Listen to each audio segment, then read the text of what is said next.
I am so excited today because I have actually two guests that I didn't think we were going to get, and I'm thrilled. So I want to welcome Kamini Lane as well as Dawn McKenna to our small program in beautiful Las Vegas. You guys are here for a reason at the Found Blue. Why don't you just kind of quickly describe first why you're here? You want to go, girl? Sure. You're the head honcho. We are here for Gen Blue. It's our big brand conference for Coldwell Banker. We've got about 3,000 real estate agents here today, a bunch of leadership, trainers, speakers, and it's just a couple of days for everybody to get together to celebrate their accomplishments, to learn. And I think, from my perspective, to take a couple of days to step back from the grind, kind of get that 30,000-foot view of their businesses and how they want to take it to the next level, and for the brand to provide a lot of value over the course of 48 hours. When did you become the CEO of Coldwell Banker? I became the CEO of Coldwell Banker in March of 2023. Holy, wow. Yeah. So you've had some good positive challenges, some negative challenges. I mean, there's been some headwinds coming into the economy, so on and so forth. Oh, yeah. How do you think about that as a leader? Well, listen, I think, Besides freaking out. No. Yeah, I know. Don will tell you, I never freak out. I don't think that's productive. But, and listen, if I freak out, then everyone's really going to freak out. And that's not a very good thing. But honestly, I don't think there's much to freak out about. The real estate cycle that we're in is actually not that counter to the macro cycles that we've seen in every real estate cycle post-World War II. So, I think a lot of it is just being able to zoom out and think about what a cycle looks like. And, if we have a slower spring but a hotter summer, does that mean that everything's upended? Well, not really, because if you look at things over, a longer period of time, it's actually not that crazy. It's just that we're coming off of, I think, the longest and deepest period of uncertainty in modern U.S. history, during COVID and then post-COVID. So everyone's just a little raw.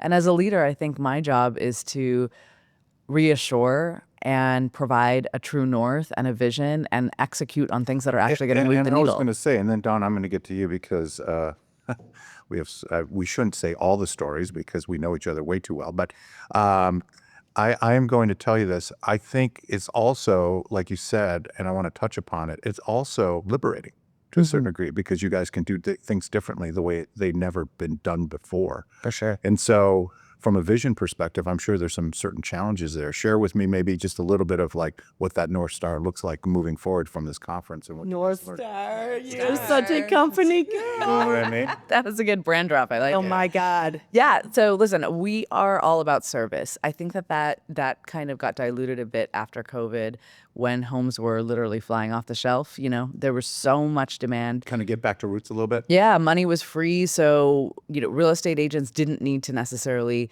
put their best foot forward on every single transaction because the house was going to sell regardless. And I think we're back to real estate being a skill game.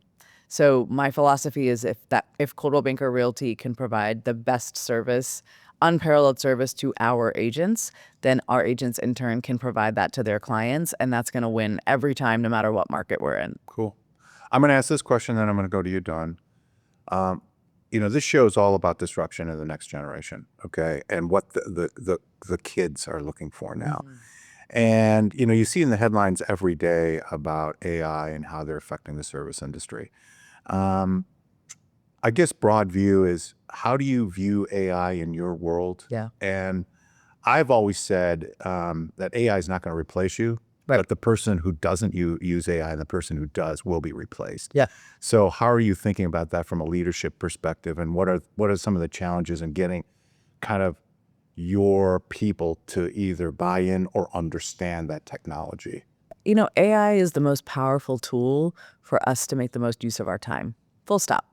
And I think real estate is a deeply human and relationship-oriented business, and that's never going to be disintermediated by a chatbot.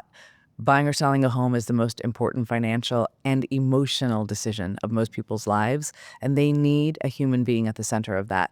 But they need a human being who is efficient and effective and spending their time on the right things. And so, it makes sense to have AI write a draft of a listing description or edit a photo in 30 seconds versus a big back and forth with a graphic designer. Those types of uses of AI allow our agents to stay in their zone of genius, connecting buyers and sellers, getting deals over the line. About that. Yeah. Oh, you're not. What she said. You're not smart.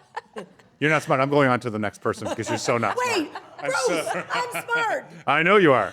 I'm just trying to keep No, up I with think this that lady makes a over total here. ton of sense, and I'm going to get back to that subject matter because I think it's a really hot topic, and people really need to know about it. Dawn, I've known you forever, even though you're only 26 years old. Okay, but you've known my family forever, and first of all, I can say this shamelessly: you helped not only sell our first home, but you helped us buy almost all our homes.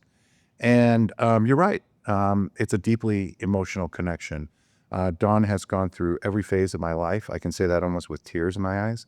And she has watched the development, of my family and so on and so forth. Dawn, you have evolved from, honestly, this Housewife selling houses. housewives selling, hustling, putting notes on doors. These are all attributes. And now you've built this brand, DMG. And I got to tell you, I follow you on LinkedIn, on Instagram. It's a blowaway brand. Tell me about DMG. Tell me what you're trying to accomplish there. And then tell me how that works in the house of Coldwell Banker. Because technically, I feel like to a certain degree, you're an independent within a large organization. And I've never seen that look before. So, walk me through that. But then also, how did CBRE accept all this? Because you're a brand within a brand. I don't know. Maybe I'm interpreting it the wrong way, but I think I think it's an fabulous. interesting. A lot of people ask me. So I started, as you know, as like literally. I'm married. I have 4 kids. Raised our kids together in a small town called Hinsdale. That's like 18,000 people. The bubble. The bubble. Yeah. And Pleasantville. what happened was, I think you have to listen to what your clients are asking and kind of actually be able to, like, it's an equation and there are all these variables. And I think you almost have to know how to put that variable in to cause that effect you're looking for. And if you think about it, when I met you, I just, for the viewers, I had 3 clients at the time, all transferees.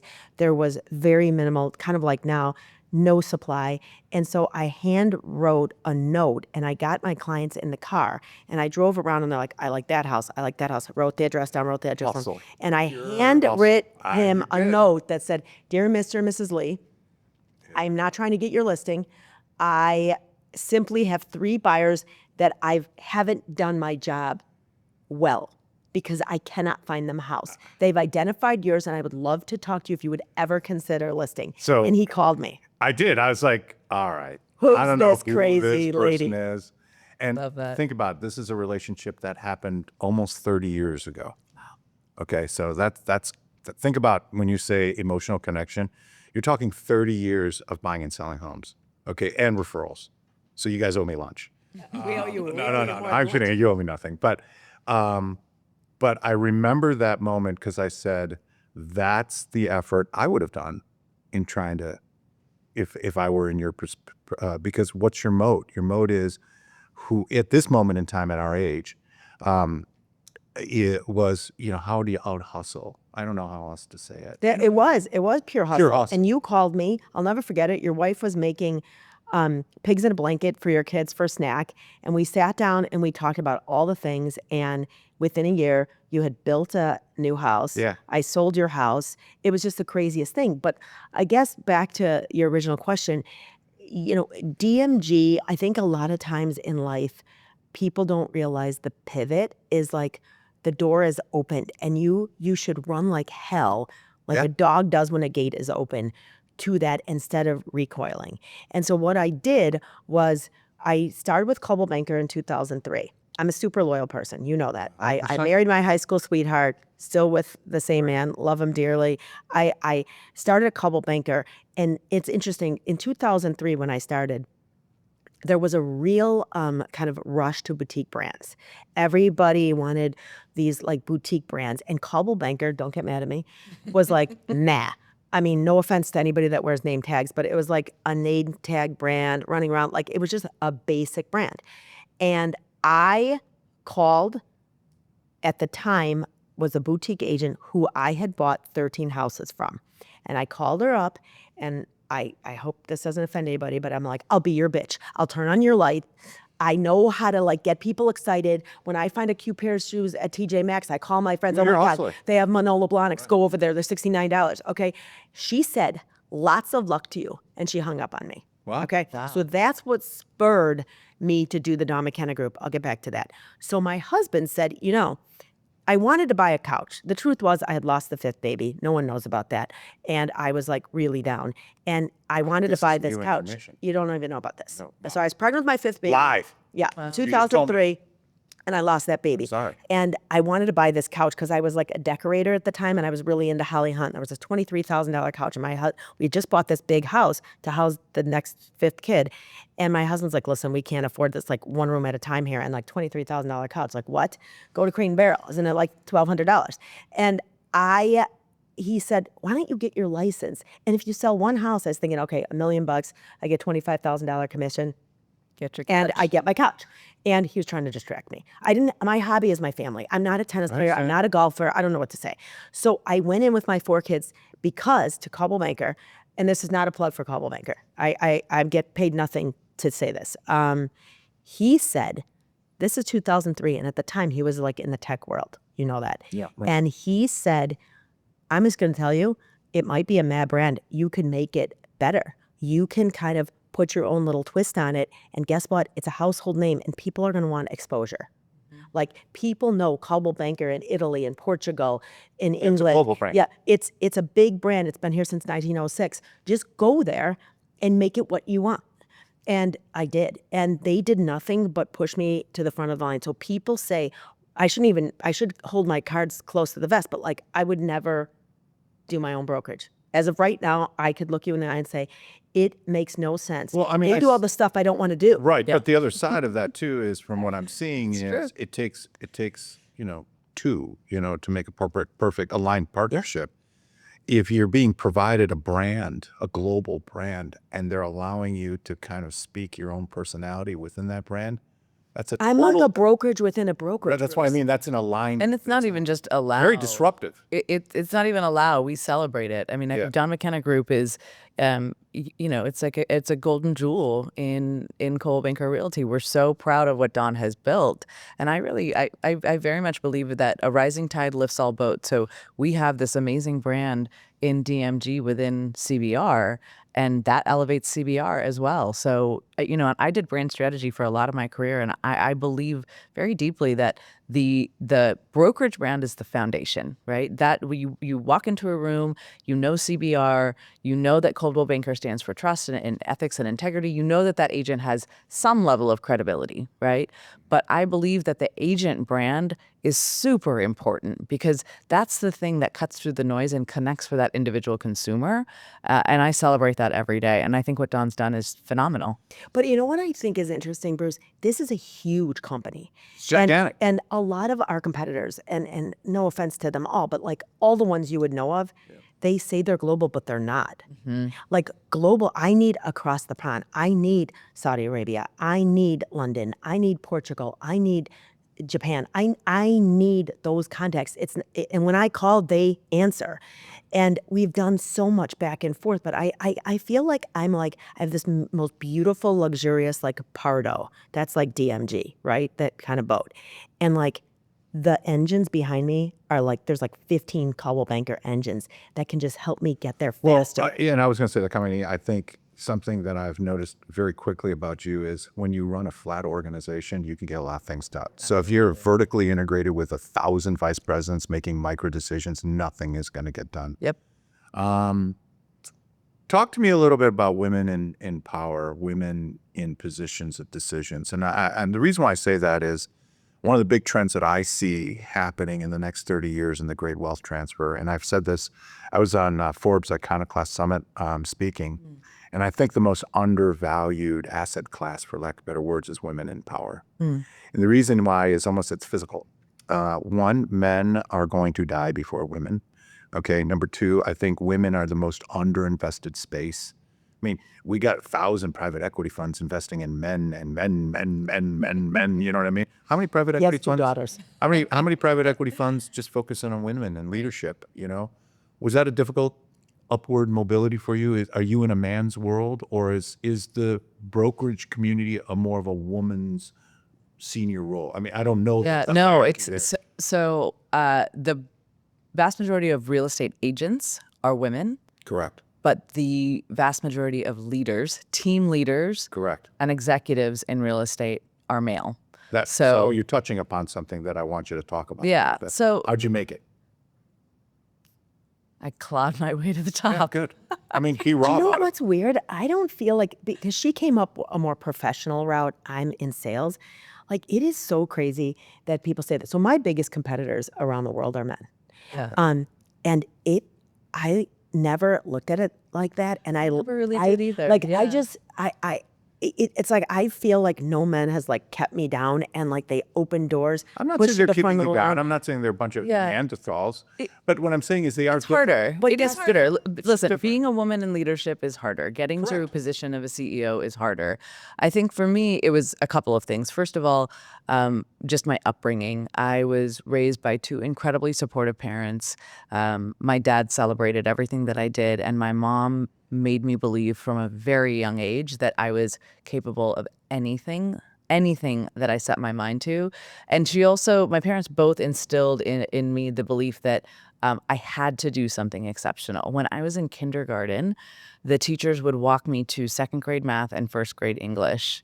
And that continued my entire educational career. When I was in seventh grade, I would get on a full-size school bus to go to the high school to take trigonometry.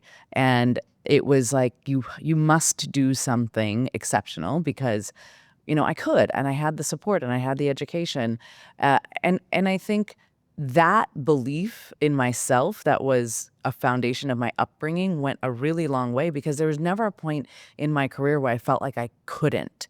Maybe it was going to be harder. Maybe it was going to require a little bit more grit, and definitely a lot more resilience, and sometimes just being a little bit more deliberate, thinking 10 steps ahead, but I always believed that I could. And I think you share that too. I believe that for me, it's a competitive advantage. I know how to work with men. I have a husband and 3 boys. I have men on my team, mostly women, but some men.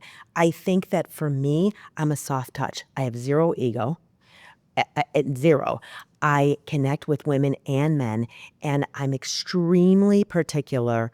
People say don't sweat the small stuff. I think it's the single thing I did. I am like maniacal about details.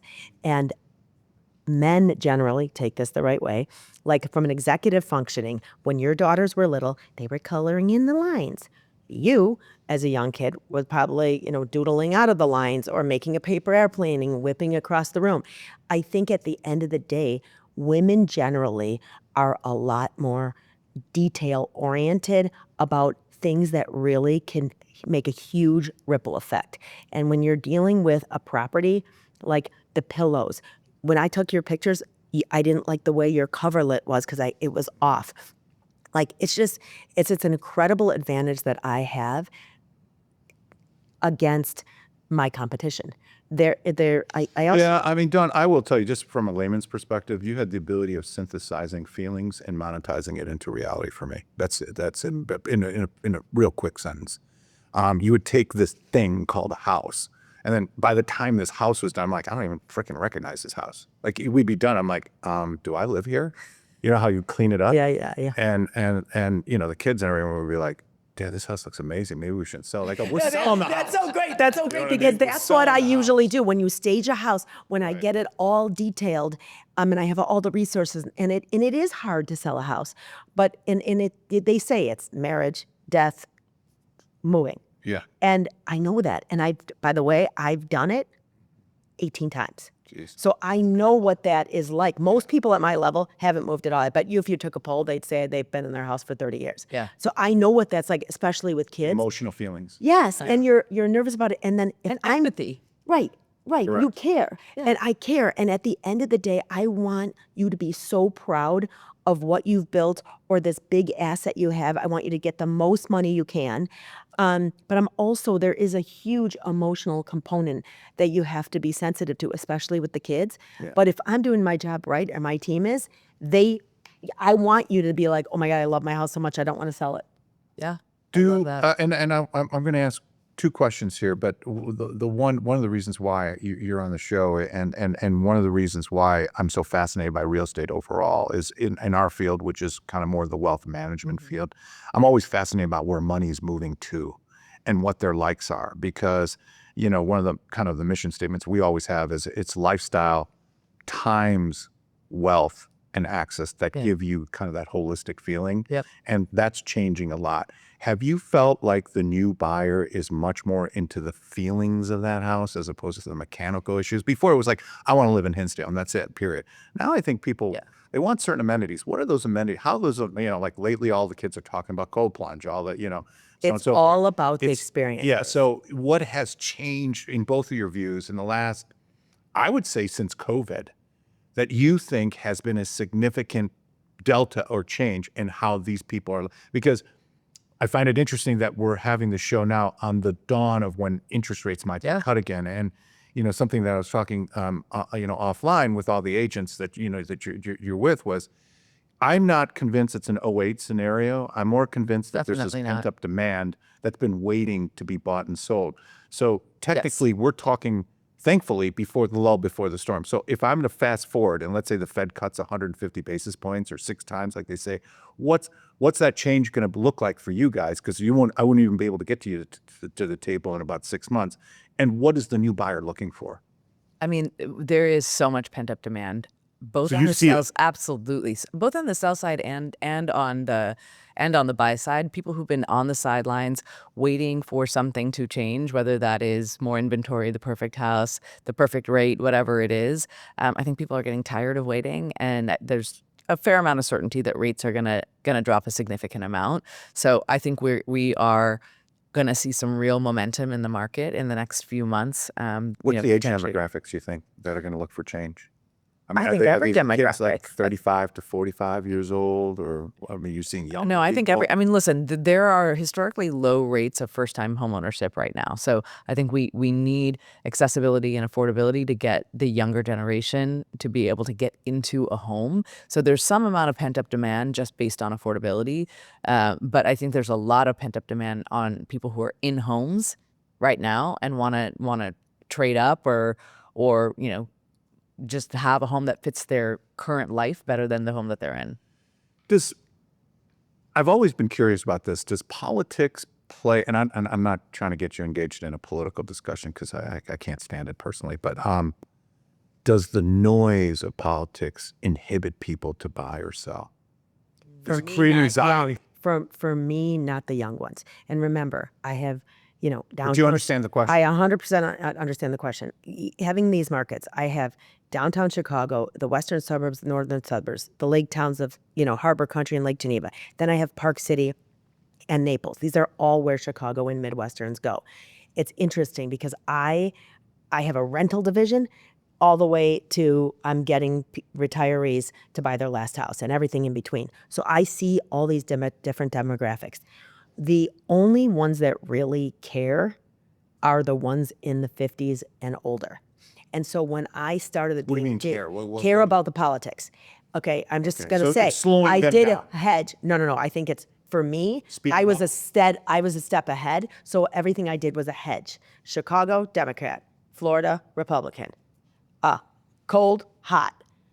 No water, freezing To cold be water. honest, she doesn't know what she's talking about. No, No, she's- I did something that was really smart, and I would love to say that it was like unbelievable strategy. I can look back and kind of reflect on it now, but like everything I did was a hedge just to make sure that DMG and we were always rising. So our whole thing is a hockey stick. Like I've never missed a beat. We'll do 800 million this year, in our portfolio, and then we started DMG new development because everybody wants new. So here's the thing about the politics and the newness.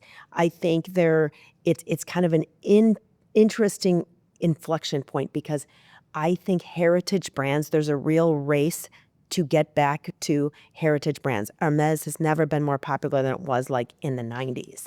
Okay. Like Rolex. People want to hear the story. Really? They want to know. Yes. They want to know the story. Everybody wants to know the story of this house. Why are they moving? When did they build it? Why did they do this? You asked about like all the different things. I think the biggest thing that we offer as DMG is access to deal flow. Okay.